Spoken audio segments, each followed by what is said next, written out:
Welcome to Influential Entrepreneurs, bringing you interviews with elite business leaders and experts, sharing tips and strategies for elevating your business to the next level. Here's your host, Mike Saunders. Hello and welcome to this episode of Influential Entrepreneurs. This is Mike Saunders, the Authority Positioning Coach.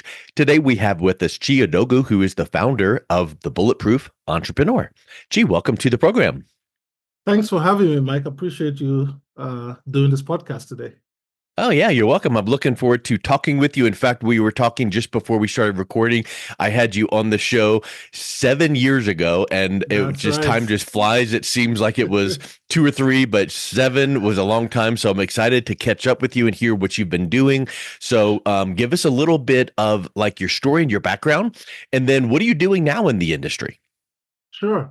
So my background, for those who missed the last one 7 years ago, I mean, it feels like a lifetime. It feels like 2 lifetimes with COVID, right? Yes.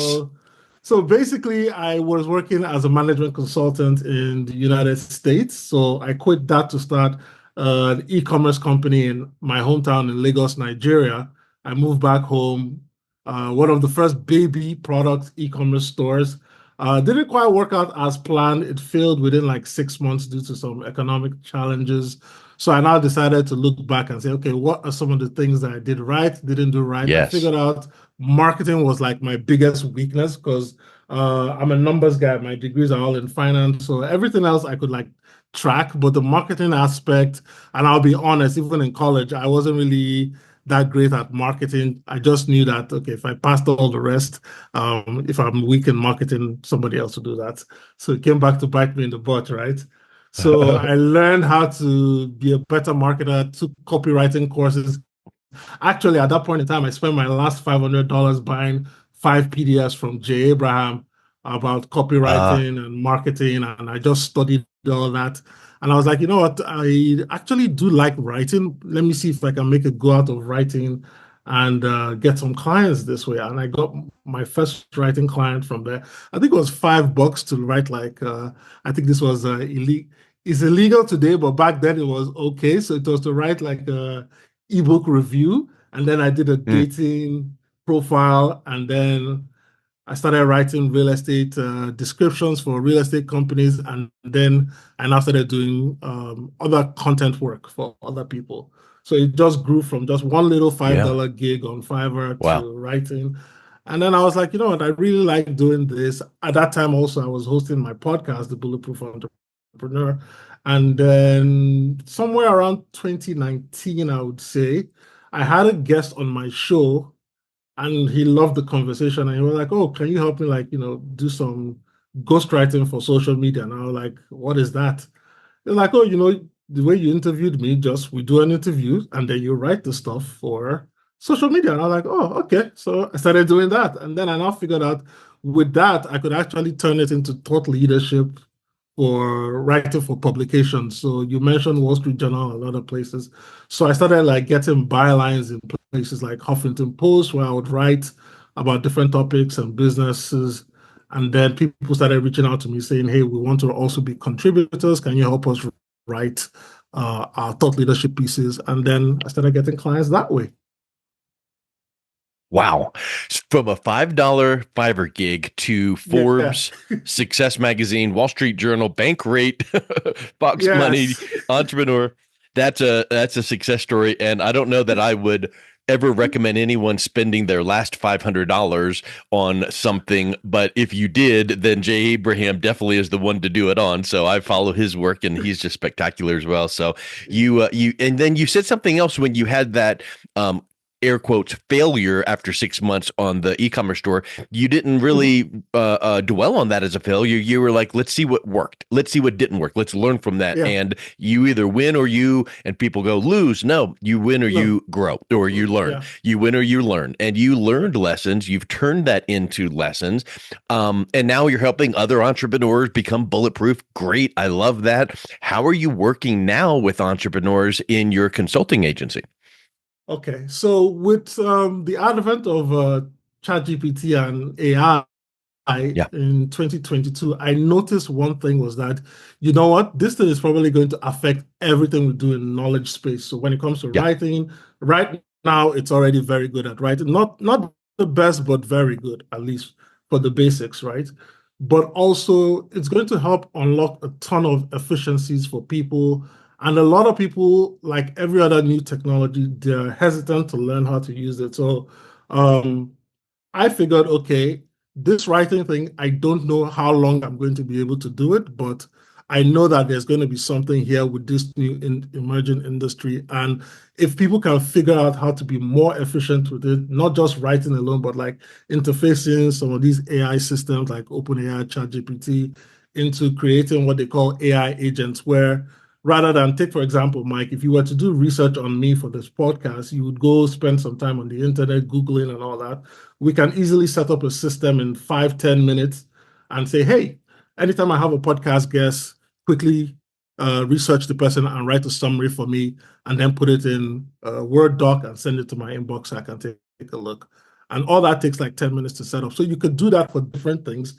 And you find out rather than you spending time to do those processes yourself, you have an AI bot, so to speak, doing all that for you. So now you have free time to do more stuff.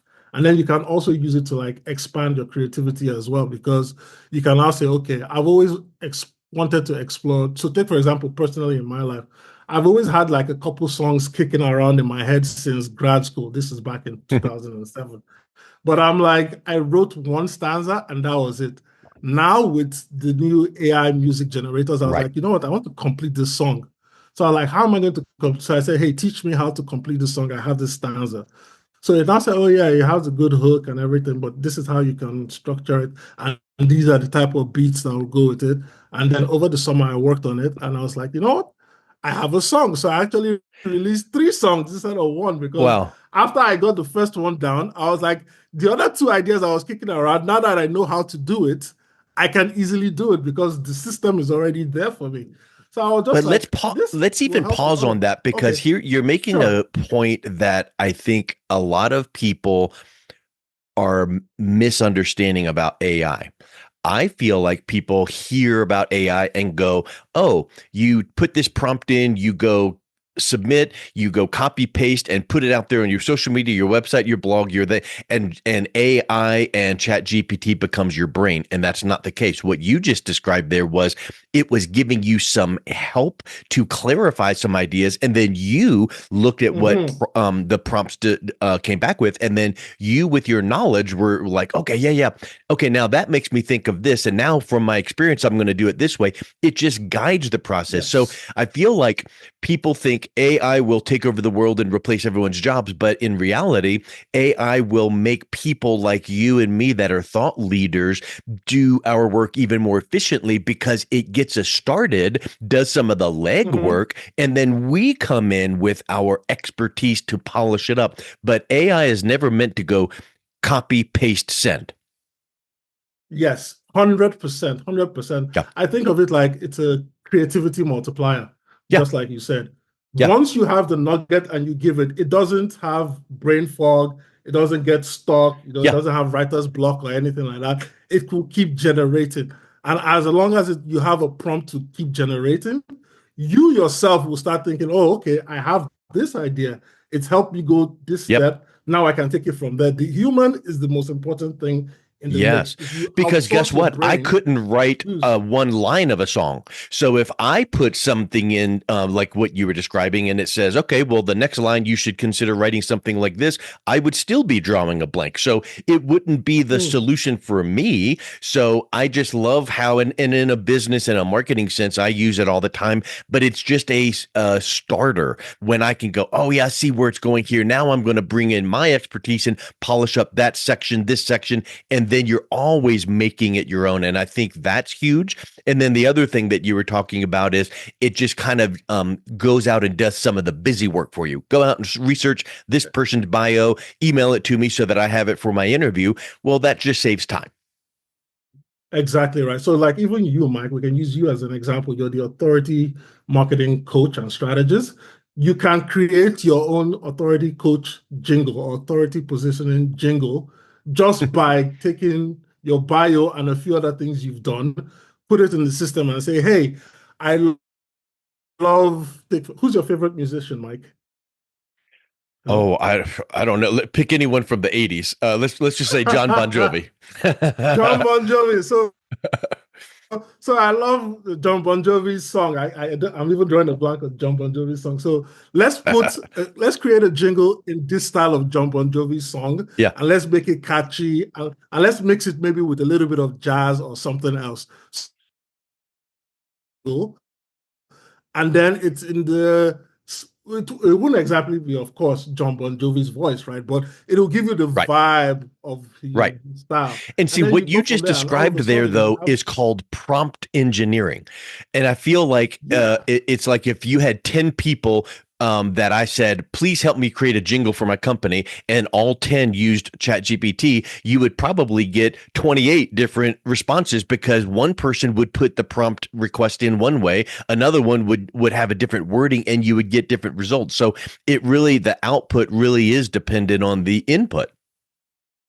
Yes, exactly right. So what are you doing to help the clients and the companies that you work with use AI?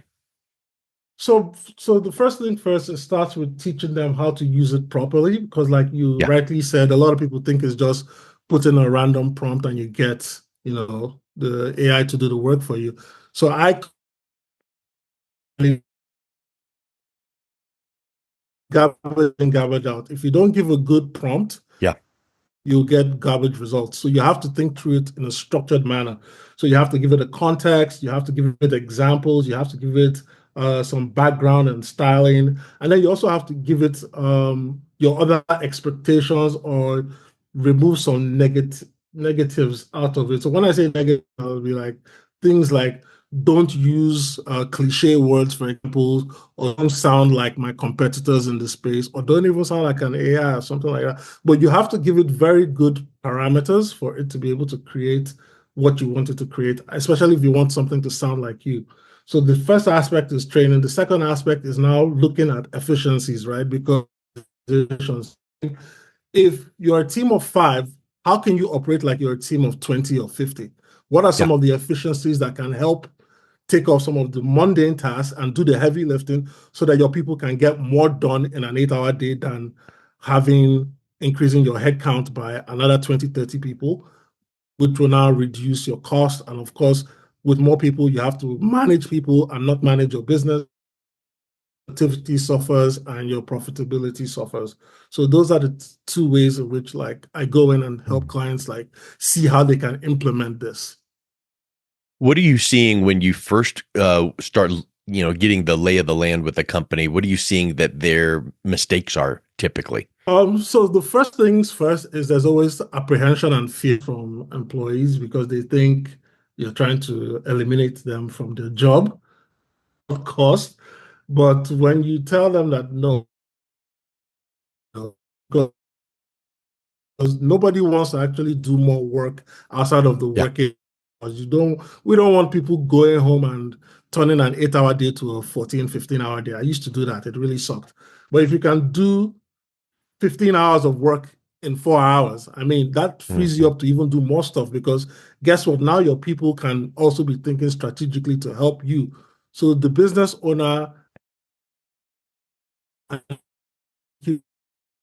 on task, but also thinking strategically about, okay, now that we can do some of this heavy lifting, what are some other things that we didn't have time for that we can now do to now take market share from our competitors? So the first thing is always apprehension. The second thing is always the struggle, because it's like learning a new language. So you have to struggle and really teach people how to get their minds around structuring things properly.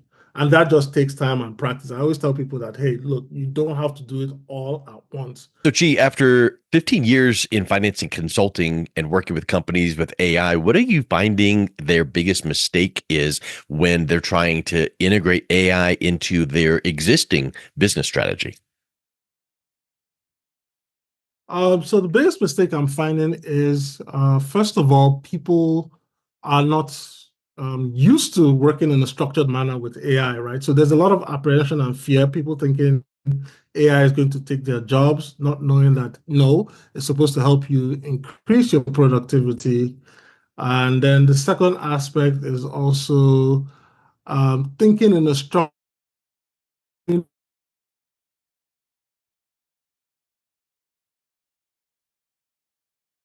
Think that's where a lot of companies struggle. A lot of people know that yes, you can use it to create content, social media posts, etc. But what are some of the operational stuff, right? Like onboarding a new client, making sure your clients. So you, for example, Mike, you have an awesome welcome sequence for having a guest on your podcast. Many things like this, right? The touch points you have. A lot of companies could do that and facilitate better relationship with their customers if they're able to create more of these touch points, if they're better prepared for discovery calls or even meetings with clients to collect information and data. So they don't know exactly what comes into play to help them succeed. All they know is they've been doing business one way. So my job is to primarily come in and listen to how they operate, and then I'll spot some of the gaps and say, okay, in this particular section of your operations, walk me through your operating procedure. I'll say, okay, now that you have these 5 steps outlined, we can actually turn that into one step with, make automation with ChatGPT as the engine or Claude as the engine, and then you go in and just verify and you're good to go. So figuring out how to like logically put the AI agents and systems in their operations is one of the biggest places where they need help, clients need help with, because they can't think about that themselves.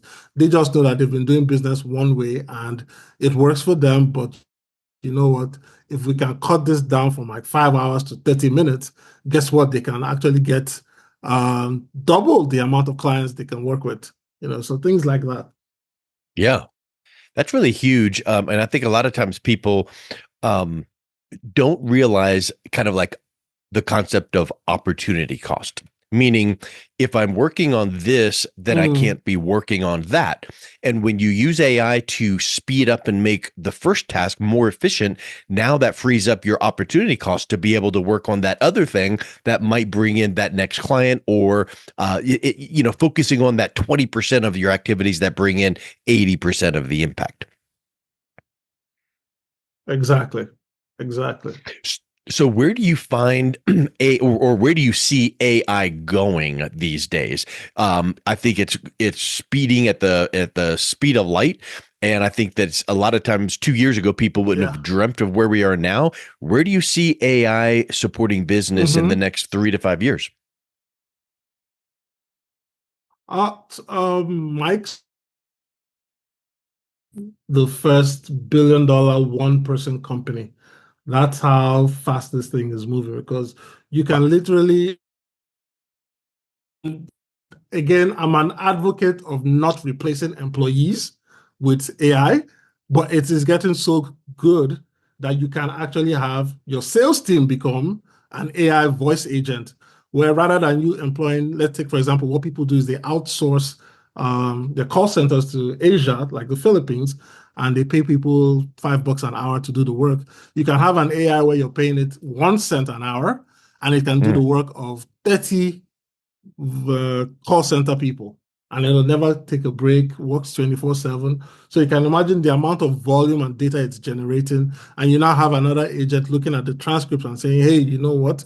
These are some of the things people are saying. There might be an opportunity for us to actually create a new business or a new vertical. So I strongly believe within the next 3 to 5 years, we'll just have people who are running like multi-million-dollar or multiple million-dollar businesses, just one person in the loop, and the agents are taking control. Or if it's even a billion-dollar business, you'll find headcount is reduced drastically, because there's always has to be someone in the loop, right? But headcount will reduce drastically, and then cost will also reduce, but profitability will go way up. But that will also free up time for other people to be more creative. So people like you and I, people who have never explored certain parts of their creativity or certain aspects of businesses that they want to try out, there'll be very low barriers to like experimenting in your business and saying, oh, I want to try these 5 services. Let me try it for like a month or 2 months and see if I can get clients with it. those are the type of things will happen. So people will now start becoming like, take for example, General Mills, right? Many different products, many Yeah. different product lines, still one person. And guess what? You can fail fast and find out, okay, this is not working, this is working, I'll focus on this one, rather than you wasting a ton of time trying to figure out which verticals will work for you. So we're really speeding towards a very, well, I say, hyper productive society. Yes. People want to move quick. And that's the mentality we have with instant message and text and microwave and all of those things where, let's see that business idea. Let's push a few buttons, let AI create the marketing plan, business plan, next steps. And like you said, fail fast, because if it's going to fail, I want to know faster than not. I don't want to waste time and effort and resources and money. So we've talked about you writing for some of these top publications, and you write for Wall Street Journal and Forbes and Success and Entrepreneur. What is some of the insights that you're seeing in building businesses and business wealth in the AI era? So building business and business wealth in the AI era, I've noticed that, well, thanks to writing for these publications, I've noticed that it is probably going to be the greatest time to make wealth and money. These new technological advances, right? Because it used to be you needed to have the bankroll of Microsoft and co. to be able to do all this and make a ton of money, or even Amazon. Now with literally $100 a month, and I think there's nobody listening here that cannot afford to invest $100 in 5 AI tools and not see at least, if I were to put it just modestly, maybe 50x return on their spend. That's where we're going. For just $100 a month, you can see 50x return on your spend, because now you've opened up business opportunity. But Mike, I would also say because of tools, it's like if everybody is a superhero, it makes society kind of meh a little bit, right? So you need to also be able to position yourself, and you need to also be able to stand out, in as much as everybody has the same tool bag as you do, and they have super skills, right? So you need to be able to position yourself and stand out so that you can get that attention. And the only way to get that attention is to be doing things that you and I do, which is, taking positions in the market, becoming thought leaders, getting to show up in these places of high credibility, so that way you're getting a ton of visibility as well, because there's nowhere else to stand up. People want to actually connect with a human being, but when you have that authority positioning behind you, it elevates you above others, and then that plus the tools now gives you the added edge. So I think that's where it is. We're going to be in a time of unprecedented productivity and wealth creation. I strongly believe in that. I agree. And I think that when you can do all of these things and get that guidance, you become that bulletproof entrepreneur that you put in your title of your business. So I love how you do that. And I think that people listening here would be interested in finding out a little bit more about the Bulletproof Entrepreneur. So how can they do that? Yeah, so if you want to find out about the Bulletproof Entrepreneur, just go to bulletprooфentrepreneur.com, and I'll send you the link. So you can check it out. We have a newsletter, we have a podcast, and of course, you can just email me at chi@thebulletprooфentrepreneur.com, and I'm happy to respond to your listeners and help anywhere I can. Excellent. Well, Chi, thank you so much for coming on. It's been a real pleasure talking with you. My pleasure, Mike. Thank you for having me. You've been listening to Influential Entrepreneurs with Mike Saunders. To learn more about the resources mentioned on today's show or listen to past episodes, visit www.influentialentrepreneursradio.com.